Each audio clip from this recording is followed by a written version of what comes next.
মানুষের আছে যত বেশি তার চাই তত বেশি। শেখ সাদি রহিমাহুল্লাহ, ইরানের বিখ্যাত কবি, বালাগাল উলা বিকামালিহি কাশাফাদ দুজা বিজামালিহি, এই কবিতা লিখে বিখ্যাত হয়েছিলেন। তো ওনার একটা সময় আর্থিক দৈন্যতা যাচ্ছিল, টাকা পয়সা ছিল না, ফলে পায়ে দেওয়ার মতো জুতা ছিল না। কি ছিল না? জুতা ছিল না। তো খুব আফসোস করে একদিন মনে মনে আল্লাহরে বলে, আল্লাহ আমি এত বড় কবি, আমার পায়ে দেওয়ার মতো জুতা নাই। আহা, আফসোস করে ঘর থেকে বের হয়েছে। বের হয়ে দেখে এক ভিক্ষুক ভিক্ষা করে, ওই ভিক্ষুকের দুইটা পাই নাই। ভিক্ষুকের দুইটা, আর কবি সাহেবের কি নাই? জুতা নাই। কবি সাহেব যখন এই দৃশ্য দেখছে, হায় রে আমার তো পা আছে, এর তো পাই নাই, সেজদায় পড়ে গেল। আর আল্লাহরে বলে, আল্লাহ শুকর আলহামদুলিল্লাহ, বেশ ভালো আছি, আর কিছু লাগবে না। এজন্য শান্তি হচ্ছে শুকর আলহামদুলিল্লাহর ভিতরে। শান্তি কিসের ভিতরে? শুকর আলহামদুলিল্লাহর ভিতরে। এজন্য আওয়াজ করে পড়েন আলহামদুলিল্লাহ। আপনার চাহিদার কোনোদিন শেষ হবে না। দেখবেন যার পা নাই, সে পা দেখে আফসোস করে, ইস লোকটা হেঁটে যায়, কি সুন্দর যায়, আমি তো হাঁটতে পারি না, যদি হাঁটতে পারতাম, যদি দুইটা পা থাকতো। যার পা আছে সে সাইকেলওয়ালাদেরকে দেখে আফসোস করে, ইস আমার যদি একটা সাইকেল থাকতো তাহলে তার হাঁটা লাগতো না, সাইকেল দিয়ে বাজারে যেতাম। যার সাইকেল আছে সে আবার হুন্ডাওয়ালাদেরকে দেখে আফসোস করে, ইস একটা হুন্ডা যদি থাকতো তাহলে তো ভোঁ ভোঁ করা যাইতো না। হুন্ডাওয়ালার আফসোস আছে প্রাইভেট কারওয়ালাদের দেখে, তারা আফসোস করে, ইস আমার যদি একটা কার থাকতো তাহলে তো কার চালাইতে পারতাম। যাদের প্রাইভেট কার এদেরও আফসোস আছে, ইস আমার যদি একটা হেলিকপ্টার যদি থাকতো তাহলে তো উড়াল মারতে পারতাম, ঠিক না? হেলিকপ্টারওয়ালাদেরও আফসোস আছে, আমার যদি একটা জেট প্লেন থাকতো, jet plane, private jet plane, prince Walid bin তালালের মতো 70% মেড অফ গোল্ড, তার একটা জেট প্লেন আছে, এটার 70% স্বর্ণ দিয়ে বানানো। তার মানে চাওয়ার কোনো শেষ আছে? নাই। সুখ শান্তি যদি চান, অলওয়েজ পড়বেন আলহামদুলিল্লাহ। কে পড়বেন? টাকা যার বেশি, টেনশন তার বেশি। সাধারণত টাকা যার বেশি, রোগ তার বেশি। টাকা যার বেশি, শান্তি তার কম। আপনি খোঁজ নিয়ে দেখেন, 1000 কোটি টাকার মালিক, ঘরে শান্তি নাই। স্ত্রীর সাথে মনোমালিন্য, স্ত্রী যায় একদিকে, উনি যায় আরেকদিকে। পোলায় কই যায়, পোলায় নিজেও জানে না, মেয়ের অবস্থা খারাপ, আরেক ছেলের সাথে হাঁটে। তো এই হচ্ছে এদের লাইফস্টাইল। সবাই না, আল্লাহওয়ালা যারা তারা ভিন্ন। রাতে এদের ঘুম হয় না, অনেকগুলো ঘুমের ট্যাবলেট খেয়ে ঘুমাতে হয়, ঘুম আসে না, ঘুম আসে না। কিন্তু রিক্সাওয়ালা, কুলিওয়ালা, দিনমজুর, এদের রোগবালাই আছে? কথা বলেন। খাওয়ার সমস্যা আছে, ঘুমের সমস্যা আছে, শুইলেই ঘুম আসে, যেখানে রাইত ওইখানেই কাইত। ঘুমাইতে দেরি, নাক ডাকতে দেরি হয় না, ওর নাকের ডাকের আওয়াজে ট্রাকের ইঞ্জিনও ফেল। শান্তির ঘুম। এই জন্য সবসময় শান্তি খুঁজতে হবে। কি খুঁজবো? শান্তি দেওয়ার মালিককে। আল্লাহ তুমি এই দেশটাকে শান্তিময় করো। আসুন আমরা সরাসরি কোরআন থেকে শুনি, কারণ কোরআন থেকে শুনলে বরকত বেশি না কম? আরো জোরে বলেন, বেশি না কম? এটা এমন একটা কিতাব যে কিতাবে কোনো ভুল নাই। আছে? সন্দেহ আছে? সংশয় আছে? মুত্তাকিনদের জন্য এই বইটারে হেদায়েতের কিতাব করে নাজিল করলো কে? যালিকাল কিতাবু লা রাইবা ফি হুদাল লিল মুত্তাকিন।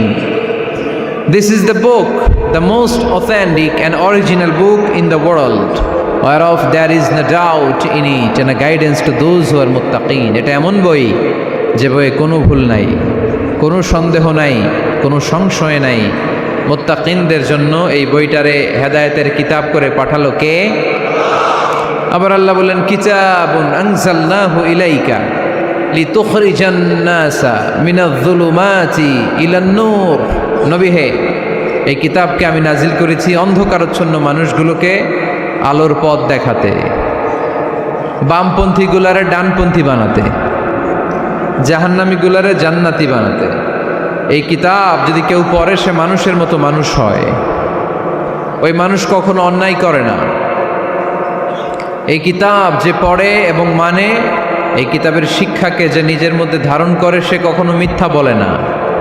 মা বাবার সাথে বেয়াদবি করে না, ওই আলোকিত মানুষটা কখনো টেন্ডারবাজি করে না, চাঁদাবাজি করে না, দুর্নীতিতে চ্যাম্পিয়ন হয় না, ক্যাসিনো ব্যবসায় নামে না। এই কোরআন যারা বুকে ধারণ করে এরা কোনোদিন পেঁয়াজের দাম বাড়ায় না, জোরে বলেন ঠিক কিনা? এরা কখনো তাদের কোনো কাজে জনমানুষের ক্ষতি করে না, এরা সব সময় কল্যাণের পক্ষে, এরা মানবতার পক্ষে, এরাই হচ্ছে আলোকিত মানুষ, ঠিক কিনা? মানুষ হওয়া পৃথিবীতে বড় কঠিন। খালি চোখে যা দেখেন এগুলো মানুষ না, এগুলো জনসংখ্যা। এগুলো কি? এজন্য বলা হয় বাড়ছে জনসংখ্যা, কমছে মানুষ। বাড়তেছে কি, কমতেছে কি? মানুষ। গরুর পেট থেকে বেরোলেই ওটা গরু হয়ে যায়, ছাগলের পেট থেকে বেরোলেই ওইটা ছাগল হয়ে যায়, মুরগির পেট থেকে বেরোলেই ওইটা মুরগি, কিন্তু মানুষের পেট থেকে বেরোলেই ওটা মানুষ হয় না, ওটার মানুষ বানাইতে হয়, তাই না? আবার গরুকে কেউ কোনোদিন বলে না এই তুই গরুর মতো গরু হ, বলে? শরীয়তপুরে আপনারাও বলেন না? ছাগলরে কেউ কোনোদিন বলছে এই তুই ছাগলের মতো ছাগল হ, কিন্তু মানুষকে বলা হয় তুমি মানুষের মতো মানুষ হও। কোরআন পড়লে মানুষের মতো মানুষ হওয়া যায়, ঠিক কিনা?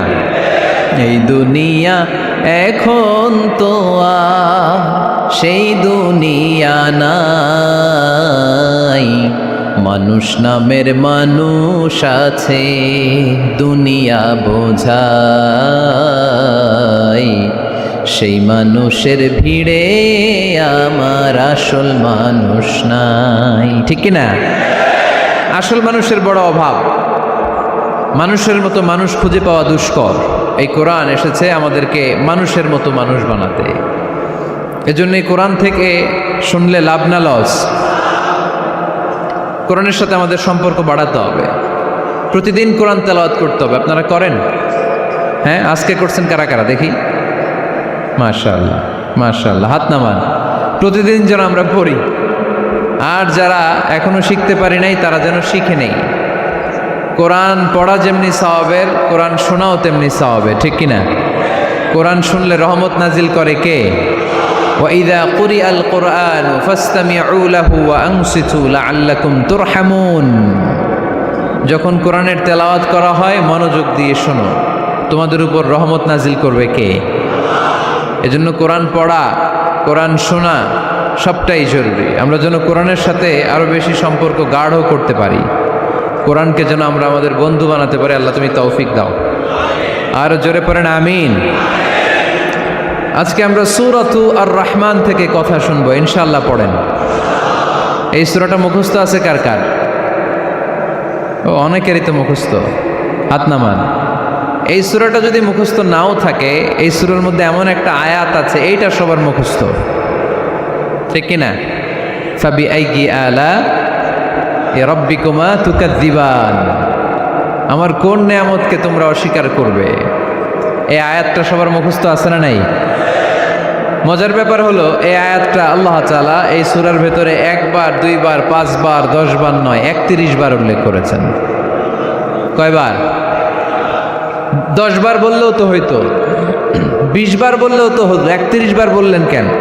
তার মানে এটা জরুরি, এটার সিগনিফিক্যান্স, তাৎপর্য অনেক বেশি। যেই জিনিস যত গুরুত্বপূর্ণ এটা বারবার বলতে হয়, ঠিক কিনা? এই জন্য আল্লাহ তাআলা বারবার বলেছেন, বারবার আমাদেরকে সচেতন করেছেন। ফাবিআইয়ি আলাই রাব্বিকুমা তুকাযযিবান, আল্লাহ বলেছেন এই মানব জাতি আর জিন জাতি আমার কোন নেয়ামতকে তুই অস্বীকার করবি বল? কোন নেয়ামতকে অস্বীকার করবেন বলেন? আল্লাহর কোন নেয়ামতকে অস্বীকার করার কোনো সুযোগ আছে? ওয়া ইন তাউদ্দু নি'মাতাল্লাহি লা তুহসুহা ইন্নাল ইনসানা লাযালুমুন কাফার। যদি আমার নেয়ামতগুলো গুনতে শুরু করে দাও, গুনতে গুনতে তোমার জীবন শেষ হয়ে যাবে, হায়াত ফুরিয়ে যাবে। আমি আল্লাহর নেয়ামত গুনে কশিনকালেও তোমরা শেষ করতে পারবে। সাগরের জল যদি কালি হয়ে যায়, গাছের পাতা যদি খাতা হয়ে যায়, সাগরের জল নামক কালি দিয়ে গাছের পাতা নামক খাতার উপরে যদি আল্লাহর প্রশংসা লিখতে শুরু করে দেন, আল্লাহ বলে গাছের পাতাও ফুরিয়ে যাবে, সাগরের জলও ফুরিয়ে যাবে, কিন্তু আমার প্রশংসা করে তোমরা শেষ করতে পারবে না। এজন্য আল্লাহর প্রশংসা করতে হবে বেশি বেশি নাকি কম কম? কম কম না বেশি বেশি? ফাবিআইয়ি আলাኢ রাব্বিকুমা তুকাযযিবান, আমার কোন নিয়ামতকে তোরা অস্বীকার করবি বল। O mankind and jinnkind, which of my mercy and blessings you want to deny?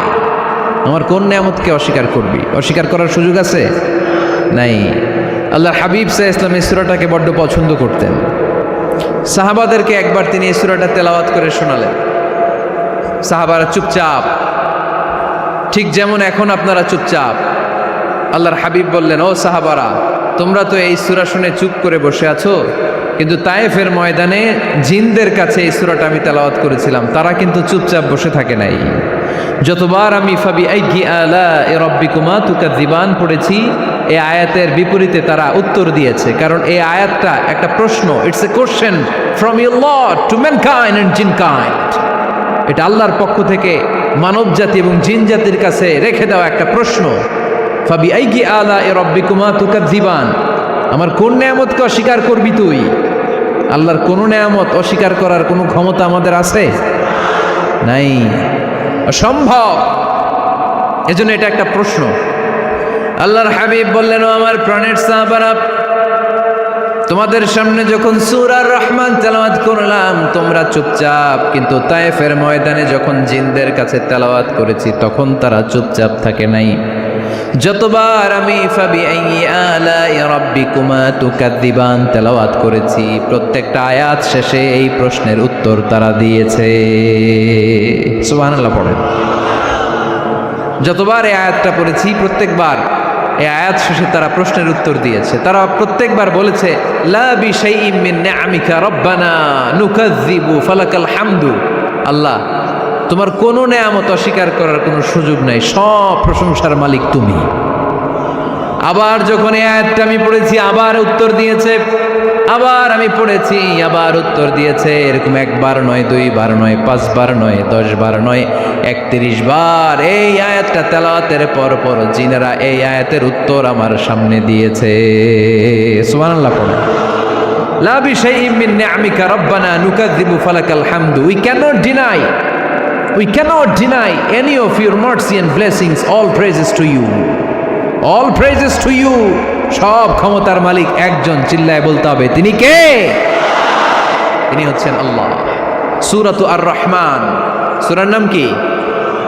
আরো জোরে বলেন।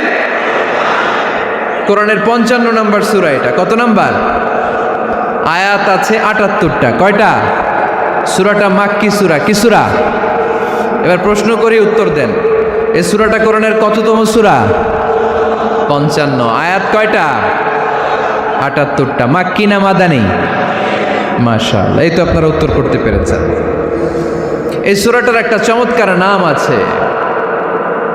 বাইহাকী শরীফে আল্লাহর হাবিব সাল্লাল্লাহু আলাইহি ওয়াসাল্লাম ইরশাদ করেন, ইন্না লিকুল্লি শাইইন আরুস ওয়া আরুসুল কুরআনি সূরাতু আর রহমান। আল্লাহর হাবিব বললেন, সবার জন্য একজন নববধূ আছে, কোরআনেরও একটা নববধূ আছে। কোরআনের নববধূর নাম হচ্ছে সূরা আর রহমান। আওয়াজ করে সুবহানাল্লাহ বলতে পারলেন না? নববধূ বুঝেন তো? হ্যাঁ, নতুন বউ।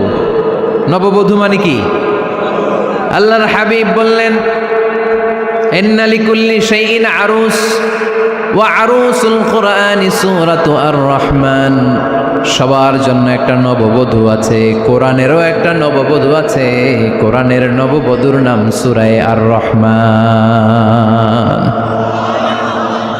নববধূ যেমনি বাসর রাতে হাতে পায়ে আলতা মেখে, বেনারসি শাড়ি পরে, লিপস্টিক দিয়ে, খোপায় ফুল দিয়ে, জুয়েলারি পরে, অর্নামেন্টস পরে, মেকআপ করে, পার্লারিং করে তার স্বামীর জন্য ওই রাতে সে নিজেকে উজাড় করে সাজায়, ঠিক কিনা?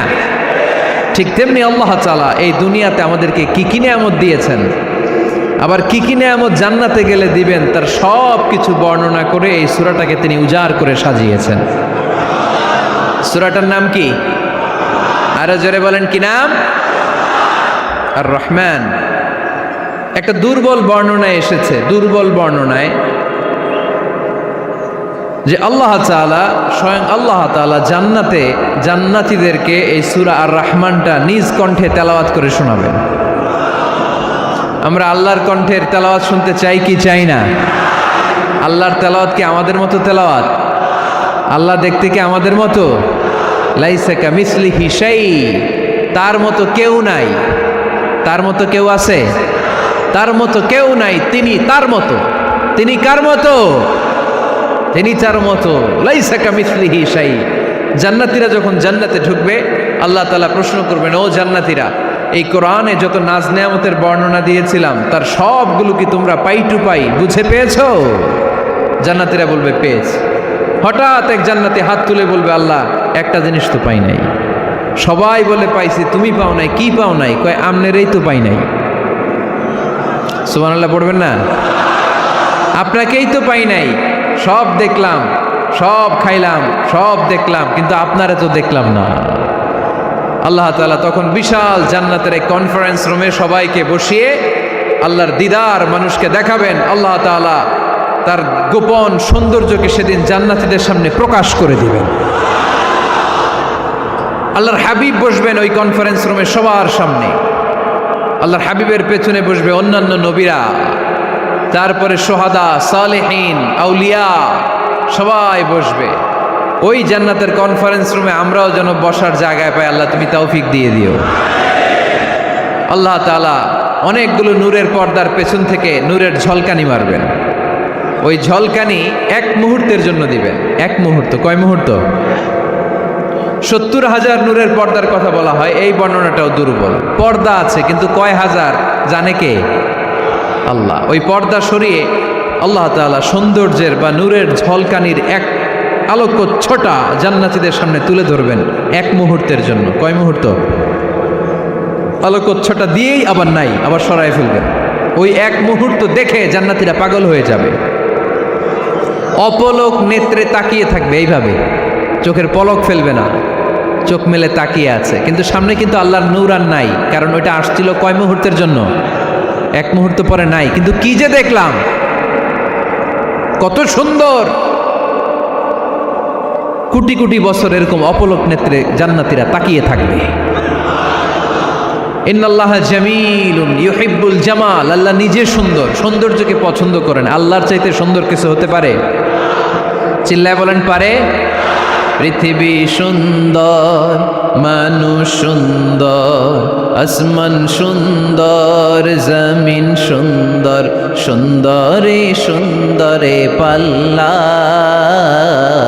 জানি না কত সুন্দর তুমি আল্লাহ, জানি না কত সুন্দর তুমি আল্লাহ। সুবহানাল্লাহ পড়েন। আল্লাহ তাআলা তার সৌন্দর্যকে সেদিন জান্নাতীদের সামনে তুলে ধরলেন। এই সূরাটা নাজিলের একটা ব্যাকগ্রাউন্ড আছে। আল্লাহর হাবিব সাল্লাল্লাহু আলাইহি সাল্লাম মক্কার জমিনে কাফিরদেরকে দাওয়াত দিতে লাগলেন, আল্লাহর ইবাদত করো, আল্লাহর জিকির করো, আল্লাহর প্রশংসা করো। এরকম দাওয়াত দিতে দিতে কিছুদিন পরে বিষ্ণু ইসলাম বলতে শুরু করলেন, রহমানের ইবাদত করো, রহমানের জিকির করো, রহমানের পায়ে সেজদায় লুটিয়ে পড়ো। তখন কাফেররা প্রশ্ন শুরু করে দিল, মুহাম্মদ এতদিন বলতা আল্লাহ, এখন কইতেছো রহমানের কথা, আসলে কোনটা? আল্লাহরে তো আমরা চিনি, রহমানরে তো আমরা চিনি না। আল্লাহর দাওয়াত দিচ্ছ, আল্লাহর গুণগান গাইছো, আল্লাহকে আমরা চিনি জানি, কিন্তু রহমানটা আবার কে? সে আবার কবে আসলো, কোত্থেকে আসলো, কবে থেকে আছে, কতদিন থাকবে? রহমানরে তো আমরা চিনি না। ওরা রহমান চিনে না। এজন্য আল্লাহ তাআলা রহমানকে চিনায় দেওয়ার জন্য আর রহমান নামে একটা সূরা নাজিল করে দিলেন। وَإِذَا قِيلَ لَهُمُ اسْجُدُوا لِلرَّحْمَنِ قَالُوا وَمَا الرَّحْمَنُ। যখন তাদেরকে বিশ্বনবী বললেন রহমানের পায়ে সেজদা দাও, রহমানের জন্য সেজদায় লুটিয়ে পড়ো, ক্বালু ওয়ামার রহমান, তারা বলল রহমানটা আবার কে? রহমান কে? আল্লাহ চিনি, রহমানরে তো চিনি না। এখন রহমানকে এটা চিনানোর দরকার আছে না নাই? রহমানকে এটা চিনানোর জন্য আল্লাহ তাআলা আর রহমান নামে কোরআনে একটা সূরা নাজিল করলেন। চিল্লায় পড়েন আল্লাহু আকবার। কাফেরদেরকে জানানোর জন্য রব্বুল আলামিন সূরাত আর রহমান নাজিল করলেন আর বললেন, আর রহমান আল্লামাল কুরআন খলাকাল ইনসান আল্লামাহুল বায়ান। দয়াময় রহমান শেখালেন কোরআন, বানালেন ইনসান শেখালেন বায়ান। দয়াময় রহমান শেখালেন কোরআন, বানালেন ইনসান শেখালেন বায়ান। দয়াময় রহমান শেখালেন কোরআন, বানালেন ইনসান শেখালেন বায়ান। দয়াময় রহমান শেখালেন কোরআন, বানালেন ইনসান শেখালেন বায়ান। আল্লাহু আকবার। আল্লাহ বলেন রহমান রে চিনো না? আর রহমান আল্লামাল কোরআন খলাকাল ইনসান আল্লামাহুল বায়ান। আমি হলাম রহমান, আমি দয়াময়, আমি মেহেরবান। আমার দয়ার কোনো শেষ নাই, আমার মায়ার কোনো শেষ নাই। আমার দয়া ভালোবাসা ছাড়া এই পৃথিবীতে কোনো কিছু হওয়া সম্ভব। ওয়াসিআত রাহমাতি কুল্লা শাই। সব জায়গায় আমার আল্লাহর রহমত আছে না নাই? আল্লাহর রহমত ছাড়া এক ফোঁটা বৃষ্টি আকাশ থেকে জমিনে ঝরে? আল্লাহর রহমত ছাড়া একটা গাছের পাতা মাটিতে পড়ে? আল্লাহর রহমত ছাড়া একটা শ্বাস আমরা ভেতরে ঢুকাতে পারি? আল্লাহর রহমত ছাড়া পৃথিবীতে কিচ্ছু সম্ভব না। চিল্লায় বলেন ঠিক কি না?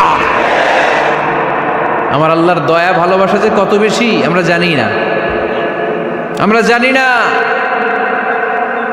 আরশের বুকে আল্লাহ বিশাল সাইনবোর্ডে লিখে রেখেছেন সাবাকাত রাহমাতি গাদাবি, সাবাকাত রাহমাতি গাদাবি। এর মানে হচ্ছে আমার রাগের উপরে আমার দয়া বিজয় লাভ করেছে। সাবাকাত রাহমাতি গাদাবি।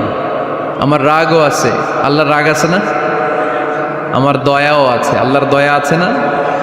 আল্লাহ বললেন আমার রাগও আছে, আবার আমার দয়াও আছে। তবে জেনে রেখো আমার রাগের চেয়ে দয়া বেশি। আল্লাহর কোনটা বেশি? দয়া বেশি। আমাদের পাপ অন্যায় যত বড় হোক, মনে রাখবেন আল্লাহর দয়া তার চাইতেও বড়। নাকি ছোট? আপনি যত বড় পাপ করেন না কেন, আমাদের জন্য আল্লাহর পক্ষ থেকে দয়া আছে না নাই? বনি ইসরায়েলের এক লোক সিরিয়াল কিলার ছিল, খালি মার্ডার করতো, সিরিয়াল মার্ডার। একটা, দুইটা, তিনটা, 10টা, 5টা করতে করতে করতে করতে 99টা মার্ডার করেছে। কয়টা? এই এলাকায় আছে নাকি এরকম কেউ? 99টা মার্ডার। কল্পনা করা যায়? 99 জন মানুষকে সে নিজ হাতে হত্যা করেছে। 99 মার্ডার করার পরে তার মনে ভয় আসলো, হায় রে, না জানি আল্লাহ আমার সাথে কেমন আচরণ করে আখিরাতে। আমার তওবা আছে কিনা কপালে জানি না, আমার তো ক্ষমা নাই, কি করব আমি? তো সে লোকজনদেরকে জিজ্ঞেস করলো আমার ক্ষমা আছে কিনা, এটা কে বলতে পারবে? আমাকে আল্লাহ মাফ করবে কিনা? তারা সবাই বলল এই এলাকায় এক আল্লাহর ওলি আছে, তার কাছে যাও। সে আল্লাহর ওলির কাছে যেয়ে বলে, ও আল্লাহর ওলি, আমি 99টা হত্যা করেছি, 99টা মার্ডার, আমার কপালে ক্ষমা আছে কিনা তুমি একটু বলো। আল্লাহর ওলি কই, কি বললা? 99টা মার্ডার? হায় হায় সর্বনাশ, তোর কোনো ক্ষমা নাই। এবার যে মার্ডার করছে ও কয়, আমার যেহেতু ক্ষমা নাই, তোরে বাঁচায় রেখে লাভ কি, তোরেও দিলাম শেষ করে। এবার সেঞ্চুরি করে ফেলাইছে। কথা বুঝতেছেন? আমার যেহেতু ক্ষমা নাই, তো তোরে বাঁচায় রেখে কি লাভ, তোরেও শেষ করে দিলাম। এবার সেঞ্চুরি। সেঞ্চুরি করার পরেও ভয় আসে না নাই অন্তরে? অন্তরে তো আল্লাহর ভয়, কই যাবে? খুঁজতে লাগলো কে সমাধান দিতে পারবে। একজন বলল, ওই এলাকায় একজন বড় আলেম আছে, ওই আলেমের কাছে যাও। সে আলেমের কাছে যেয়ে বলে, আলেম, আমি 99টা হত্যা করেছি, এখন আমার বড্ড ভয় হয়, আল্লাহ আমারে মাফ করবে কিনা, তুমি একটু আমারে বলো। আলেম বলে, তোমার গুনাহ যত বড়ই হোক, আমার আল্লাহর দয়া তার চাইতেও বড়। তুমি কি পাপ করেছো, কি অন্যায় করেছো তুমি? তুমি জানো না আমার রব কত মেহেরবান, তিনি কত দয়ালু, তিনি ভালোবাসার আধার, তিনি করুণার আধার। তোমার পাপ অন্যায় যদি হয় খালের পানির সমান, বিলের পানির সমান, আমার আল্লাহর দয়া সাগরের পানির সমান। তোমার পাপ আর অন্যায় যদি হয় পাহাড়ের সমান, আমার আল্লাহর ভালোবাসার দয়া হচ্ছে আকাশের সমান। তুমি যদি তওবার মতো তওবা করতে পারো, ক্ষমার মতো ক্ষমা চাইতে পারো চোখের পানি ছেড়ে। চোখের পানির বড় দাম, চোখের পানির মধ্যে বিশাল কারিশমা। এটা আল্লাহ খুব পছন্দ করে। 2 ফোঁটা পানি আল্লাহ পছন্দ করে। এক, জেহাদের ময়দানে শহীদের গা বেয়ে ঝরে পড়া রক্তের ফোঁটা। 2 হচ্ছে অনুতপ্ত বান্দার চোখের পানির ফোঁটা। বান্দা যখন অনুতপ্ত হয়ে চোখের পানি ছেড়ে কাঁদে, তার চোখের পানি চোখ বেয়ে নাকের ডগা বেয়ে মাটিতে পড়ার আগেই ওই অনুতপ্ত বান্দার সব গুনাহ আল্লাহ মাফ করে দেয়। সে জিজ্ঞেস করলো আমার ক্ষমা আছে কিনা? আলেম বলে আছে, ক্ষমা আছে। তওবার মতো তওবা কর, তাওবাতান নাসুহা। তওবার মতো তওবা করলে আল্লাহ ঠিকই মাফ করবে। সে এতটাই অনুতপ্ত হলো, এতটাই, সে আল্লাহর কাছে ক্ষমা চাইতে শুরু করলো। আলেম পরামর্শ দিল, তুমি যে এলাকায় থাকো এলাকাটা ভালো না, এলাকাটা ছাড়ো, এখানে সব ডাকাতদের এলাকা, তুমি একটা ভালো এলাকায় যাও, ওখানে যে তওবা করে ভালো মানুষ হয়ে যাও। সে নিয়ত করে কাপড় চোপড় গুছিয়ে ভালো এলাকায় যাবে। ঘর থেকে বেরোয়ার সাথে সাথেই মালাকুল মাউত চলে আসছে, তার রুহু কবজ করে ফেলছে। এখন রুহুকে নিয়ে যাবে। ফাজাআত মালাইকাতুর রাহমা ওয়া মালাইকাতুল আযাব। রহমতের ফেরেশতারাও আসছে, আযাবের ফেরেশতারাও আসছে।